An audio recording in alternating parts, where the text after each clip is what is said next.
आज के इस जनसभा में उपस्थित मंच पर हमारे प्रदेश के यशस्वी अध्यक्ष श्री समीर मोहंती जी, भारत सरकार में मंत्री श्री धर्मेंद्र प्रधान जी, बैजयंत पांडा जी जो हमारे राष्ट्रीय उपाध्यक्ष हैं, संवित पात्रा जी जो राष्ट्रीय प्रवक्ता पूर्व प्रत्याशी, श्रीमती डी पुरंदेश्वरी जी हमारी प्रभारी, विभूति भूषण हरिश्चंद्र जी पूर्व विधायक, सूरमा पाड़ी जी पूर्व मंत्री, जयंत सारंगी जी विधायक जो पुरी क्षेत्र के हैं, ललितेंदु विद्याधर महापात्रा जी, भृगु बख्शी पात्रा जी, रशिम रंजन महापात्रा जी, हमारे लाला मनोज राय जी, श्री असित पटनायक जी, असीम दास जी,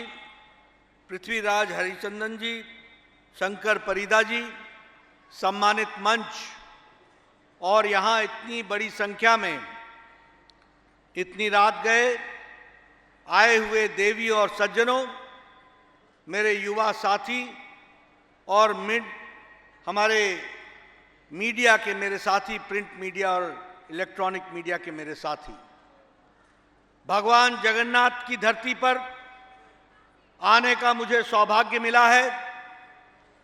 सबसे पहले तो मैं भगवान जगन्नाथ को हाथ जोड़कर उनसे नमन करके उनसे आशीर्वाद प्राप्त करता हूं।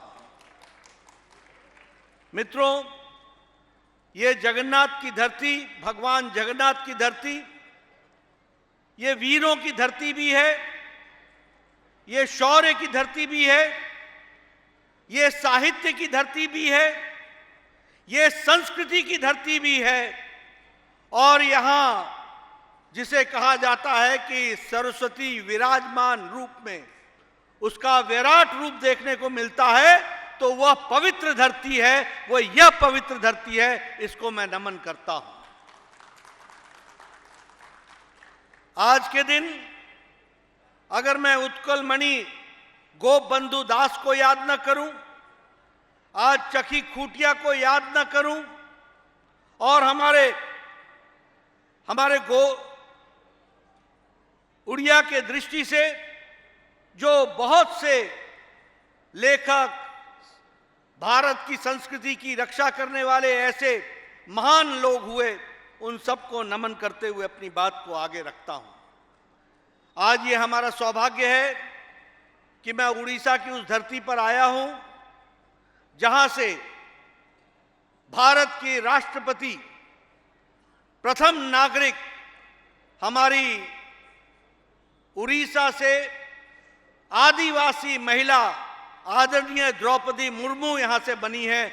ऐसी धरती को भी मैं नमन करता हूं और सच में यह उड़ीसा के लिए बहुत ही सौभाग्य की बात है। अभी हमारे धर्मेंद्र भाई बड़े विस्तृत रूप में सारी बातों को आपके सामने रख रहे थे, मैं उसमें ज्यादा नहीं जोड़ूंगा, समय काफी हो गया है, लेकिन कुछ बातें जरूर कहना चाहता हूं और मैं पुरी की जनता के लिए विशेष जिम्मेवारी देना चाहता हूं। आज जब भारत मोदी जी के नेतृत्व में दुनिया में अपना स्थान बना रहा है, आज भारत जो दुनिया में हर दृष्टि से आगे बढ़ रहा है, आज जिस भारत को 200 साल तक अंग्रेजों ने राज किया, ऐसे ब्रिटानिया को पिछाड़कर दुनिया की 5वीं अर्थव्यवस्था भारत बन रही है। आज जब मैं भारत ऑटोमोबाइल इंडस्ट्री में 4थे नंबर पर खड़ी है, आज जब भारत स्टील बनाने में दुनिया में 2रे नंबर पर खड़ी है, आज जब भारत केमिकल इंडस्ट्री में 2रे नंबर पर खड़ी है, आज जब भारत दुनिया में फार्मास्यूटिकल इंडस्ट्री में बहुत तेजी से छलांग लगाती हुई दुनिया की फार्मेसी बन रही है, ऐसे भारत का नेतृत्व अगर हो रहा है तो भारत के यशस्वी प्रधानमंत्री नरेंद्र मोदी जी के नेतृत्व में हो रहा है। लेकिन मैं आपके कंधों पर एक जिम्मेवारी देना चाहता हूं कि जब भारत इतनी ऊंचाइयों पर जा रहा है, जब भारत आगे बढ़ रहा है, तो यहां से हमारा संवित पात्रा पीछे क्यों है? क्या आप नहीं चाहते कि राष्ट्र में आपकी भी भागीदारी हो? क्या आप नहीं चाहते कि देश में आपकी भागीदारी हो? क्या इस बदलते भारत में इस पुरी से, जो एक दृष्टि से समाज में प्रतिष्ठित रूप से हमेशा दिशा देने वाला रहा है, नेतृत्व करने वाला रहा है, मेरी आशा यह है कि आने वाले समय में पुरी में भी कमल खिलना चाहिए और आपकी भी भागीदारी होनी चाहिए। मैं सही बोल रहा हूं कि नहीं? मैं सही बोल रहा हूं कि नहीं? मित्रों, मैं यह भी आपसे कहना चाहता हूं कि सिर्फ भारत की भागीदारी का सवाल नहीं है, सिर्फ विकास का सवाल नहीं है। भारत की तस्वीर को उड़ीसा से लेकर देश के कोने कोने तक बदलने का काम किया है तो आदरणीय नरेंद्र मोदी जी ने किया है। आपको जान करके खुशी होगी कि इंटरनेशनल मॉनिटरी फंड के आलेखों के अनुसार भारत में गरीबी, अति गरीबी 1% से भी कम हो गई है। जिस भारत को बोला जाता था कि यह गरीब देश है, आज वहां अति गरीबी 1% से भी कम हो गई है। और उसका कारण है प्रधानमंत्री गरीब कल्याण अन्न योजना। 80 करोड़ की जनता को 5 किलो गेहूं, 5 किलो चावल, 1 किलो दाल देने का काम किया है तो मोदी जी ने किया है ताकि हमारा कोई गरीब भूखा ना सोए, इस धरती पर भूखा ना सोए, इस बात का प्रयास हुआ है। उसी तरीके से प्रधानमंत्री आवास योजना में, मित्रों मुझे याद है मैं 93 में पहली बार एमएलए बना था और मेरा ब्लॉक डेवलपमेंट ऑफिसर मेरे पास आके कहता था कि नड्डा साहब, आपको 2 पंचायतों में 1 इंदिरा आवास योजना का घर मिला है। 2 पंचायतों में 1 इंदिरा आवास का योजना का घर मिला है। बताइए किसको दें? मेरा ब्लॉक डेवलपमेंट ऑफिसर मुझे बोला करता था 93 में, और मैं कहा करता था बीडीओ साहब, ये मकान तुम ही रख लो, 1 अनार 100 बीमार कहां बांटूंगा। लेकिन आज मोदी जी के नेतृत्व में प्रधानमंत्री आवास योजना में 2 करोड़ 60 लाख पक्के मकान बना करके दे दिए गए हैं। 2 करोड़ 60 लाख। और दुख की बात यह है कि प्रधानमंत्री आवास योजना का नाम बदल करके बीजू पक्का घर कर दिया। जिसका खुद का घर कच्चा वो लगा पक्का करने। मित्रों, यह भी समझना होगा कि हमारा नाम चुराकर और उसमें भी हेरा फेरी, लोगों तक वो ठीक से पहुंचे नहीं, यह स्थिति ला करके खड़ी की है। मैं यहां यह भी बताना चाहूंगा कि आयुष्मान भारत में 10 करोड़ 74 लाख परिवार, लगभग 11 करोड़ परिवार, 50 करोड़ लोग को मोदी जी की तरफ से 5 लाख रुपए हर साल गंभीर बीमारी से लड़ने के लिए और इलाज करने के लिए अगर पैसा दिया है तो नरेंद्र मोदी जी ने दिया है। यह भी हमको ध्यान में रखना चाहिए। लेकिन आपको जानकर दुख होगा कि नवीन बाबू, बीजू जनता दल की सरकार 60 लाख लोगों को आयुष्मान भारत से वंचित रखते हैं। आप बताइए, यहां से लोगों का बाहर जाना बंद हो गया क्या बोलते हैं उसको, दादन खटना बंद हो गया क्या? दादन खटना बंद हो गया क्या? अगर हमारा भाई उड़ीसा का मुंबई में जाके काम करता हो और वो वहां बीमार हो जाए तो उसका इलाज नवीन बाबू नहीं करा पाएंगे, उसका इलाज करा पाएंगे तो नरेंद्र मोदी ही आयुष्मान भारत से करा पाएंगे। जो लोग आपको इस हक से वंचित रहने देते हैं, उनको सरकार में रहने देना है क्या? रहने देना है क्या? मैं सुनना चाहता हूं पीछे से, रहने देना है क्या?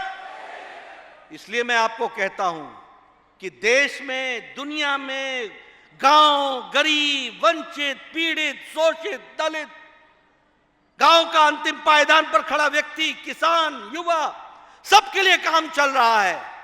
और अगर सब जगह रोशनी पहुंच रही है विकास की, अगर सब जगह रोशनी पहुंच रही है आगे बढ़ने की, तो फिर उड़ीसा उससे पीछे क्यों रहे? बताइए, आगे पीछे रहेगा क्या? रहेगा क्या? इसके लिए आपको काम करना पड़ेगा। आप बताइए, कभी भारत सरकार में 13 दलित मंत्री थे क्या?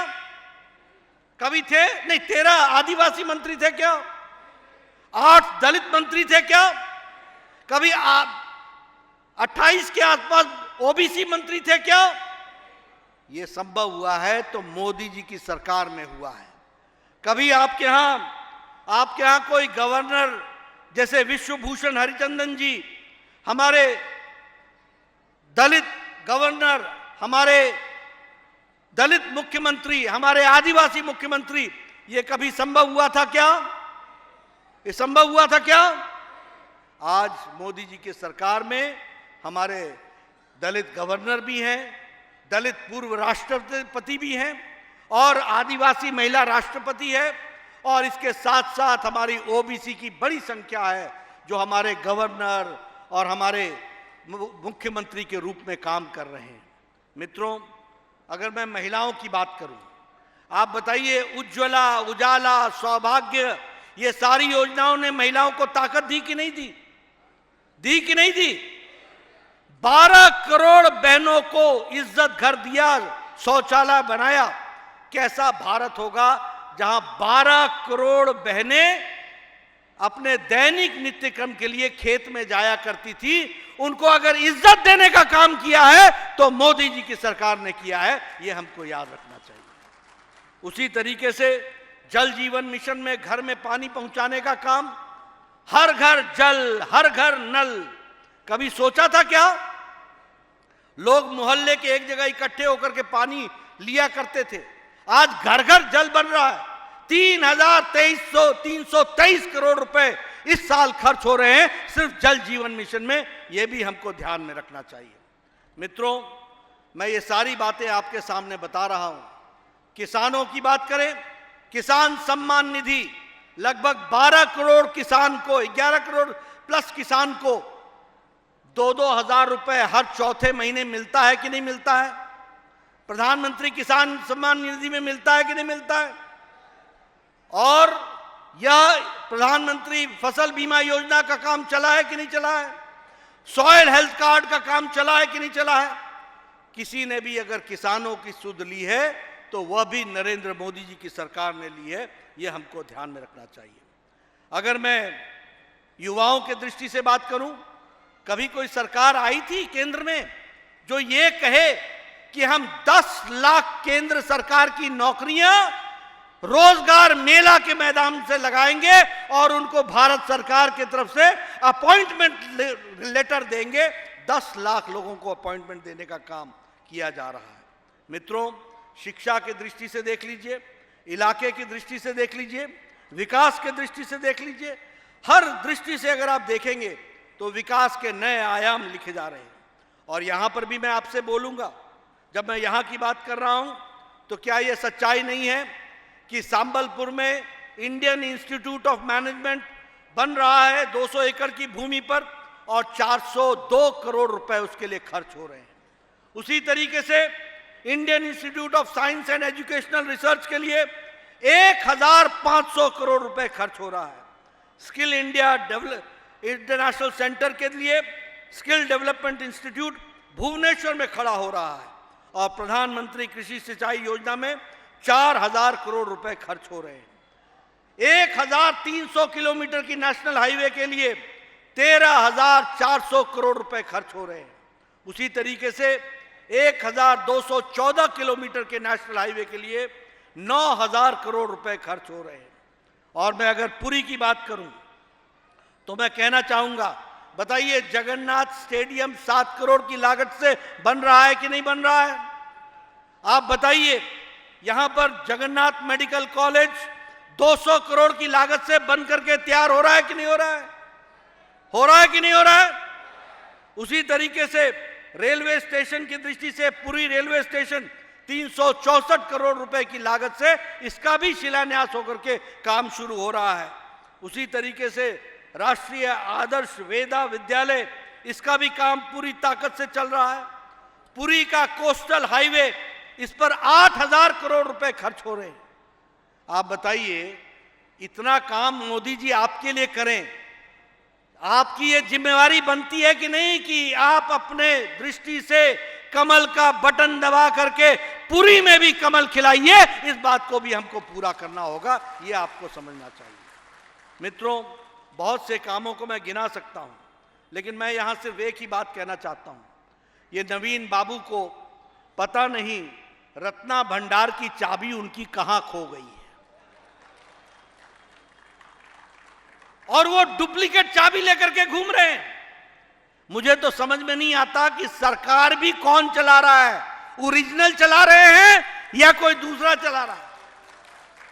कौन चला रहा है सरकार, समझ में नहीं आता। और जगन्नाथ जी के रत्ना भंडार की चाबी कहां खो गई है, क्यों खो गई है, क्या चल रहा है, कौन सरकार चला रहा है, ओरिजिनल है या कौन है मालूम नहीं, पता नहीं चलता। और साथ ही साथ मैं यह भी कहना चाहूंगा कि जहां तक उड़ीसा की यूनिवर्सिटी का सवाल है, अब ये संस्कृति की जगह है, ये साहित्य की जगह है। बताइए, उन्होंने कहा था कि नहीं कि उड़िया यूनिवर्सिटी में बनाऊंगा? कहा था कि नहीं कहा था? 5 साल बीत गए, कहा था 4 साल में बन जाएगा, ये 5वां साल शुरू हो गया है, क्या चल रहा है? उसी तरीके से शुगर मिल न्यायगढ़ का, वह भी बंद है, किसानों का भुगतान नहीं हुआ है। कौन सी सरकार चल रही है, कौन सरकार चला रहा है, कैसी सरकार चल रही है, कुछ समझ में नहीं आता। और मुझे दुख के साथ कहना पड़ता है, आज मैं कंधमाल गया था, वहां से मैं आ रहा हूं, ट्राइबल इलाका है, महिलाओं का उत्पीड़न दुगना हो गया है। नेशनल क्राइम रिकॉर्ड ब्यूरो के तहत उड़ीसा में महिलाओं का उत्पीड़न दुगना हो गया है। ह्यूमन ट्रैफिकिंग सबसे ज्यादा है तो उड़ीसा में है। ये नेशनल हमारे हेल्थ क्राइम रिकॉर्ड ब्यूरो का ये रिकॉर्ड है। उसी तरीके से एसटी और एसटी पर, विशेष करके महिलाओं पर उत्पीड़न सबसे ज्यादा हो रहा है तो उड़ीसा में हो रहा है। और दुख की बात यह है कि पुलिस पर भी क्रिमिनल का अटैक, यानी भक्षक रक्षक पर हावी है। यानी रक्षक जिसको हमारी रक्षा करनी है, वो अपनी रक्षा नहीं कर पा रहा है, उस पर भी भक्षक हावी है। ऐसी सरकार है उड़ीसा की सरकार। बताइए, ऐसी सरकार को रहने देना है क्या? रहने देना है क्या? रहने देना है क्या? मैं अंत में आपसे एक ही निवेदन करने आया हूं, राजनीति नंबर का गेम है, और इसलिए चाहे पूरी विधानसभा हो चाहे लोकसभा हो, यहां आपको प्रण लेना होगा कि कमल खिलेगा, विकास हो रहा है, आगे करेंगे, मोदी जी के नेतृत्व में हम आगे बढ़ेंगे। ये आपसे मैं निवेदन करने आया हूं। आपने मेरी बात सुनी, मुझे पता लगा कि आप 2 बजे के आ गए थे, बड़े लंबे समय आपको इंतजार करना पड़ा, उसके लिए मैं क्षमा मांगता हूं। फिर भी आप डटे रहे, आपका बहुत बहुत धन्यवाद। जय भारत, जय उड़ीसा।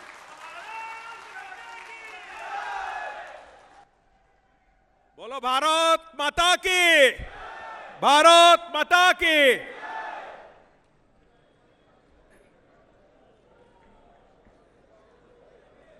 समस्त को बहुत बहुत धन्यवाद। मु अनुरोध करी पुरी जिला तरफ प्रभु श्री जगन्नाथंकर एक चित्रपट माननीय नड्डा जी को से माने अर्पण करिवे। जय जगन्नाथ, जय जगन्नाथ। बहुत बहुत धन्यवाद समस्त को बहुत बहुत धन्यवाद समस्त को नमस्कार बहुत बहुत धन्यवाद।